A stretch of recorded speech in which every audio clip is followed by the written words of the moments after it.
अपने मंजिल को भुला के जिया तो क्या जिया, अपने मंजिल को भुला के जिया तो क्या जिया, है दम तो उसे पा के दिखा, लिख दे अपने खून से तकदीर की कहानी और कह उस किस्मत से, है दम तो मिटा के दिखा। हेलो स्टूडेंट, क्या आप इस तरह से कभी सोचे हैं कि दुनिया में लाखों करोड़ बच्चे पैदा होते हैं और उनके पास क्यों दो ही हाथ रहता है, क्यों दो ही आँख रहता है, क्यों 3 आँख नहीं हो जाता है, क्यों 2 ही कान रहता है, क्यों 3 कान नहीं हो जाता है, क्यों 2 ही पैर रहता है, क्यों 4 पैर नहीं हो जाता है। इतने बच्चे पैदा होते हैं, क्यों किसी में ऐसा नहीं होता है।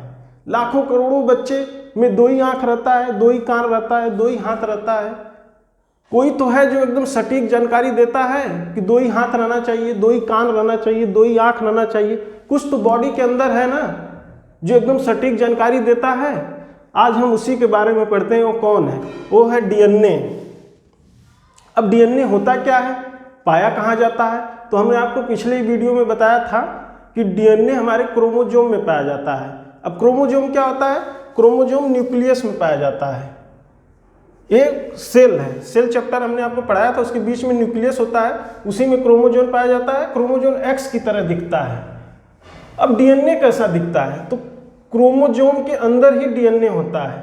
तो डीएनए को हम खींच के वैज्ञानिकों ने देखा कि डीएनए दिखता कैसा है, तो इसको खींचा गया तो डीएनए इस स्प्रिंग की तरह दिखता है। डीएनए स्प्रिंग की तरह डीएनए दिखता है।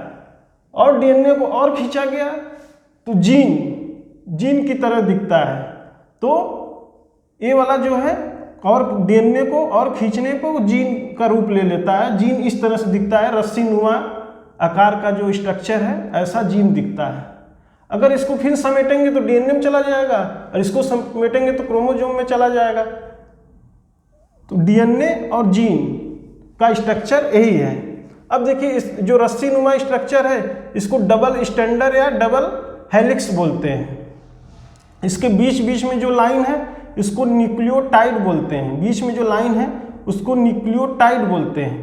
और ये जहाँ पर मिला हुआ है रस्सी नुमा स्ट्रक्चर, इसको क्रोमेटाइन बोलते हैं, क्रोमेटाइन। अब डीएनए, अब देखिए एक चीज और है, न्यूक्लियस के अंदर न्यूक्लिक नाम का एसिड पाया जाता है, अम्ल।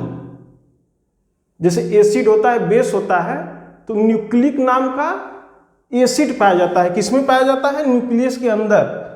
उसमें और डीएनए और आरएनए रहता है, न्यूक्लिक एसिड के अंदर रहता है।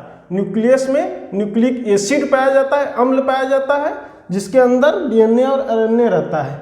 अब न्यूक्लिक एसिड कहाँ रहता है? वो तो न्यूक्लियस के अंदर ही रहता है, मालूम ही है। अब इसको खोजा कौन है? कौन खोजा कि डीएनए नाम का कुछ होता है? तो इसको खोजा मिस्ची ने। मिस्ची नाम के वैज्ञानिक ने इसको खोजा कि डीएनए को डिस्कवर किया है मिस्ची नाम के वैज्ञानिक ने। लेकिन इन्होंने बस नाम बताकर ही छोड़ दिया, ये नहीं बताया कि डीएनए दिखता कैसा है। तो इसको 2 अलग वैज्ञानिकों ने बताया कि डीएनए स्प्रिंग की तरह दिखता है, उसका स्ट्रक्चर संरचना ऐसा है। उस जो इसका स्ट्रक्चर बताए वो वैज्ञानिक है वाटसन एंड क्रिक, कि ये स्ट्रक्चर ऐसा इस संरचना का दिखता है डीएनए। ये बात वाटसन एंड क्रिक ने बताया। खोजा कौन है? मिस्ची ने खोजा है। और जीन को कौन खोजा है? जो इसको खींचे, डीएनए को जो वैज्ञानिक खींचे वो जॉनसन है। जॉनसन नाम के वैज्ञानिक ने जीन को खींचा कि वो उसका खोज किया जीन का। अब देखिए, ऐसा नहीं है कि जीन सिर्फ न्यूक्लियस में पाया जाता है या डीएनए सिर्फ, देखिए जीन, डीएनए, क्रोमोसोम, ये तीनों एक ही चीज है। तो डीएनए ऐसा नहीं है कि सिर्फ न्यूक्लियस में है, डीएनए माइटोकॉन्ड्रिया में ही है, माइटोकॉन्ड्रिया में भी है। माइटोकॉन्ड्रिया जो आपको पढ़ाया था वो भी कोशिका का एक अंग है, माइटोकॉन्ड्रिया, उसके अंदर भी है। ऑर्जिन कहाँ है? ऑर्जिन क्लोरोप्लास्ट में होता है। क्लोरोप्लास्ट जो प्लांट का में प्लास्टिड नाम का सबसे बड़ा कोशिका होता है, उसी के भाग होता है क्लोरोप्लास्ट, उसमें भी होता है। तो जीन देखिए 3 जगह होता है, माइटोकॉन्ड्रिया, क्लोरोप्लास्ट और न्यूक्लियस में। इसके आगे हम देखते हैं क्या है। अब देखिए डीएनए जो है, हमने बताया था कि जो इसकी संरचना है, बीच बीच के लाइन को हम न्यूक्लियोटाइड बोलेंगे। तो बहुत सारे चीज को हम पॉली बोलते हैं बायोलॉजी की भाषा में। तो ये हो जाएगा बहुत सारा न्यूक्लियोटाइड मिलकर बन जाएगा पॉलीन्यूक्लियोटाइड। अब पॉलीन्यूक्लियोटाइड में क्या क्या पाया जाता है इसके अंदर, तो इसके अंदर न्यूक्लियोसाइड पाया जाता है। न्यूक्लियोटाइड के अंदर क्या पाया जाता है, न्यूक्लियोसाइड पाया जाता है और फॉस्फेट नाम का तत्व पाया जाता है। अगर पूछेगा कभी किसी भी एग्जाम में पूछता है कि डीएनए के अंदर कौन सा तत्व पाया जाता है, तो आप बताएंगे फॉस्फेट या फास्फोरस नाम का तत्व पाया जाता है। अब देखिए न्यूक्लियोसाइड के अंदर क्या क्या पाया जाता है, तो न्यूक्लियोसाइड के अंदर शुगर पाया जाता है और नाइट्रोजन बेस पाया जाता है।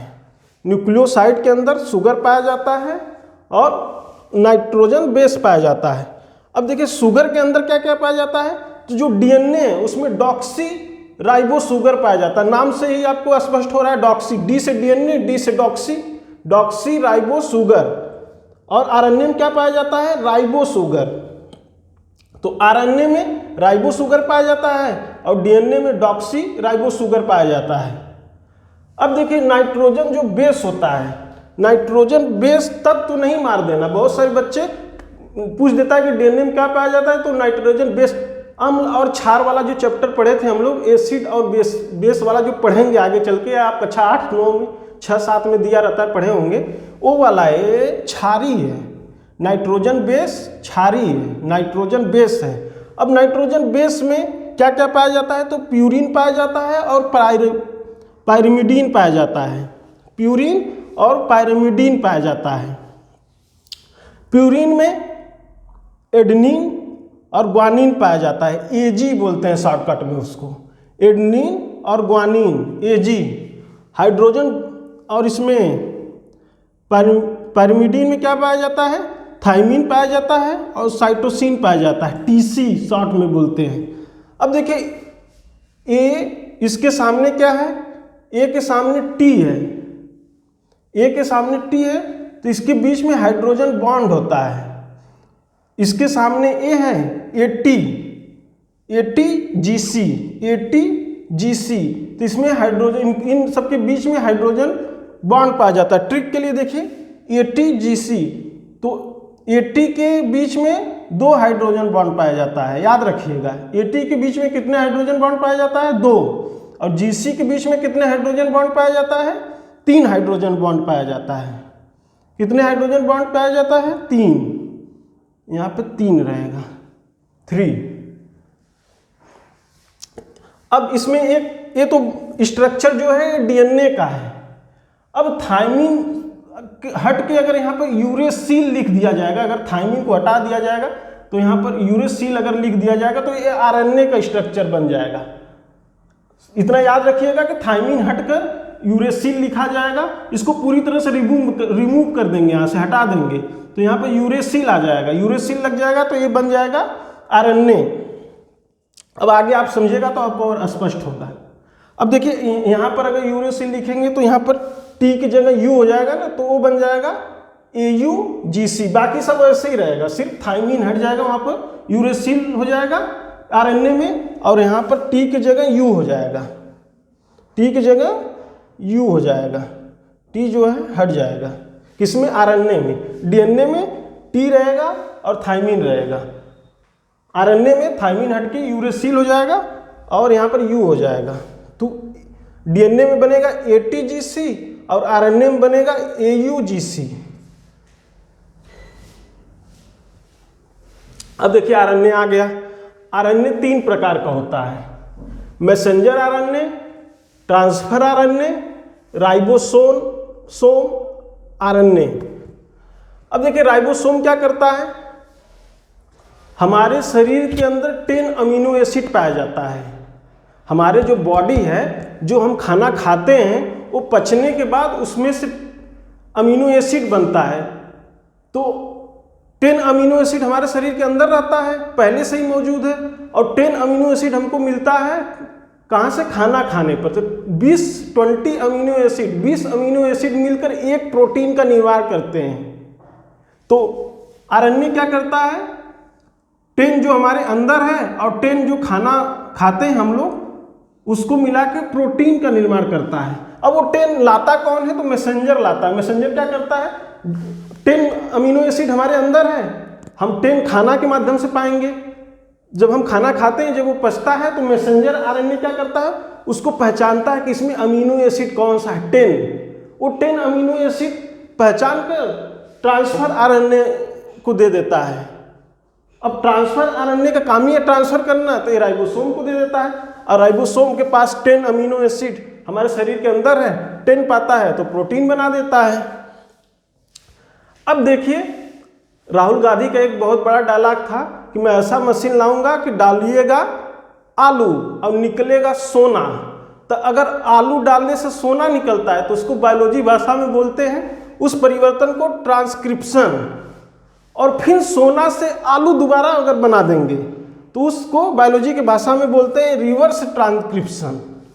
तो ये नेताओं की बात है, बहुत लोग समझ में नहीं आएगी, मैं अपने भाषा में समझाता हूँ। देखिए, मान लीजिए डीएनए हमारे अंदर पाया जाता है और आरएनए पाया जाता है वायरस के अंदर।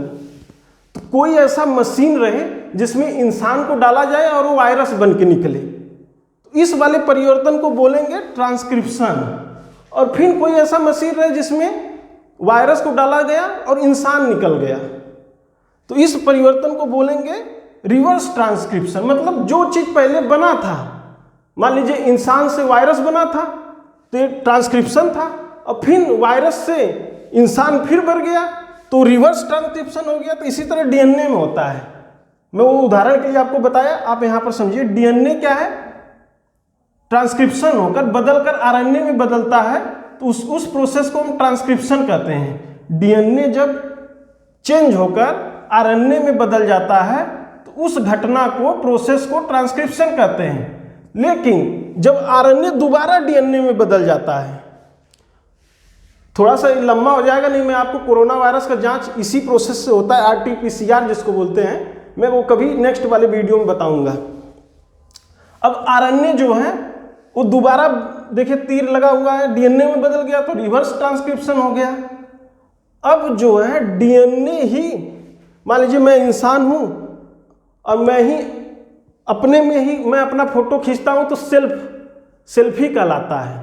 तो अगर मेरा ही फोटो कॉपी हो रहा है तो उसको बायोलॉजी की भाषा में बोलते हैं रिप्लिकेशन। मेरा ही फोटो कॉपी बन के निकल रहा है तो उसको रिप्लिकेशन हो जाएगा। तो बस डीएनए से ही डीएनए बन रहा है, डीएनए से आरएनए बन जा रहा है तो ट्रांसक्रिप्शन हो जा रहा था, आरएनए से फिर डीएनए बन जा रहा तो रिवर्स ट्रांसक्रिप्शन हो जा रहा था। लेकिन डीएनए से डीएनए ही बन रहा है, डीएनए से डीएनए ही बन रहा है, तो उस प्रोसेस को कहेंगे रिप्लिकेशन। अब देखिए, आरएनए जब प्रोटीन बना देता है, आरएनए प्रोटीन बना देता है तो उस प्रोसेस को ट्रांसलेशन कहते हैं। अब प्रोटीन बनने के बाद वो रिवर्स नहीं हो पाएगा। प्रोटीन देखिए एरो का निशान दोबारा है, जहाँ जैसे यहाँ पर रिवर्स के लिए है, नहीं है ना, इसका मतलब प्रोटीन जो है अब वो दोबारा आरएनए नहीं बन सकता। इसीलिए देखिए इस घटना को, आरएनए से प्रोटीन बनने की घटना को ट्रांसलेशन बोलते हैं। यहाँ तक समझ में आया? ये बहुत ही इंटरेस्टिंग है, इसको आप लोग देख लीजिएगा और ध्यान से 2-3 बार रिवाइज करिएगा तो समझ में आ जाएगा। मिलते हैं नेक्स्ट वीडियो में।